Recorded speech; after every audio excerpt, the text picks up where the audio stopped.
Assalamualaikum warahmatullahi wabarakatuh. Sahabat beriman. Mendekati hari kiamat, dunia dan seisinya akan mengalami kehancuran.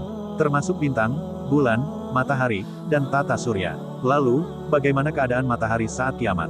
Ketika kiamat, Allah Subhanahu wa Ta'ala tidak akan langsung membinasakan semua hal di dunia ini, namun Dia terlebih dahulu akan menunjukkan tanda-tanda kiamat, mulai dari yang kecil sampai besar. Tanda-tanda kiamat kecil muncul seiring dengan banyaknya bencana alam, seperti longsor, banjir, atau badai.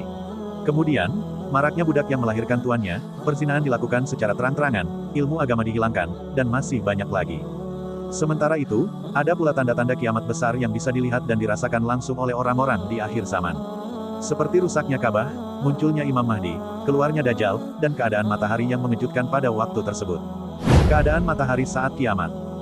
Keadaan matahari saat kiamat yang pertama adalah akan muncul dari arah barat, yang normalnya terbit dari timur. Disebutkan dalam buku Tanda Kiamat Besar karya Mahir Ahmad As-Sufi, ketika matahari sudah terbit dari arah barat maka sudah dipastikan kiamat akan datang tidak lama lagi.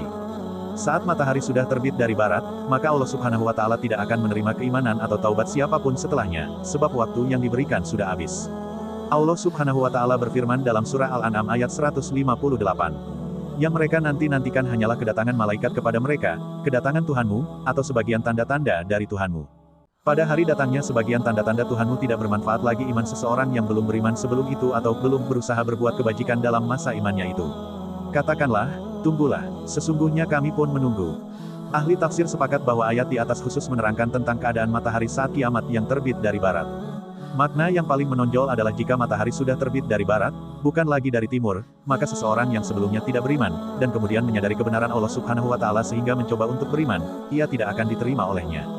Pada hari itu, para ahli maksiat serta orang-orang munafik menyadari bahwa janji Allah Subhanahu wa Ta'ala memang benar. Mereka menyesal dan mencoba untuk menunjukkan keimanannya kepada Allah Subhanahu wa Ta'ala.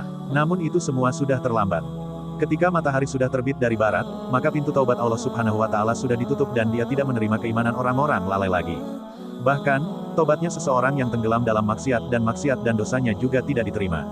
Rasulullah Shallallahu Alaihi Wasallam sudah menjelaskan keadaan ini dalam sebuah hadits dari Abu Hurairah radhiyallahu anhu, bahwasanya beliau bersabda, hari kiamat tidak akan terjadi sebelum matahari terbit dari barat. Ketika matahari itu terbit dan manusia melihatnya maka mereka semua menjadi beriman, padahal ketika itu iman sudah tidak bermanfaat lagi bagi seseorang yang tidak beriman sebelum hal itu terjadi. Hadis riwayat Bukhari, Muslim, dan Ahmad. Walau alam bisawab. Semoga kajian kali ini bermanfaat, lebih dan kurangnya mohon dimaafkan, yang benar datangnya dari Allah Subhanahu wa Ta'ala. Khilaf atau kekeliruan itu datangnya dari saya pribadi sebagai manusia biasa. Sampai ketemu di kajian seru yang penuh makna selanjutnya. Saya akhiri, wassalamualaikum warahmatullahi wabarakatuh.